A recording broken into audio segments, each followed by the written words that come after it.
ඔන්න අපි ආවාද අයිලන්තේ ලස්සන තැනක් බලන්න. මේක මේ දිය ඇල්ලක්. ටිකක් දුර පයින් ඉන්න ඕන. මේක තියෙන්නේ ඇත්තටම අපේ ගෙදර ඉඳලා 6ක විතර දුරක් එන්න ඕන.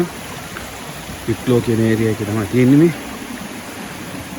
ඉතින් අපි ටික ලං වෙනවා දිය ඇල්ලට. ඇත්තටම මේ කාලේ ගොඩක් අය මේ ඇවිදිනවා. ඉතින් මේ කාලේ තමයි ඒකට සුදුසුම කාලේ. මොන අපිත් ආවා ගෙදර කට්ටියත් එක්කම.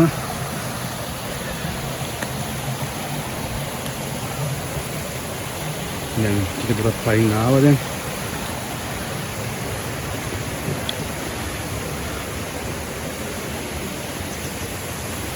මේ තියෙන්නේ ඒ ලස්සන දිය ඇල්ල තමයි තියෙන්නේ. ගේම ඉත පුළුවන් බලා ගන්න මේ සමහර අය ඇවිල්ලා දැන් කඳවුරු වැඳගෙන ඉන්නවා. මේ දිය ඇල්ලේ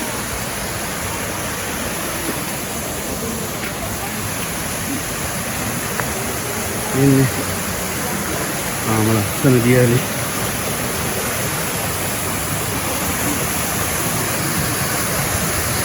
ඉන්නේ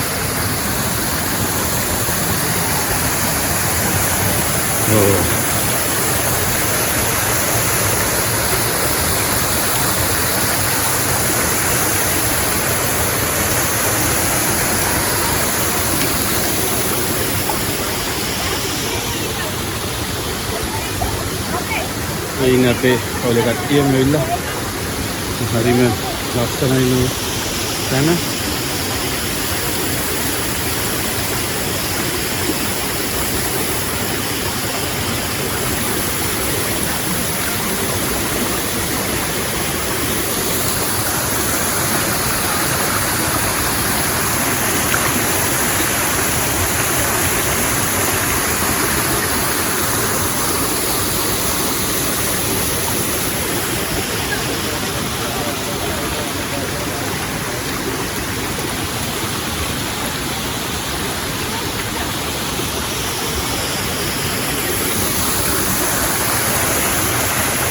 තමයි ඉතින් එහෙනම් දෙදෙනාටම ස්තුතියි.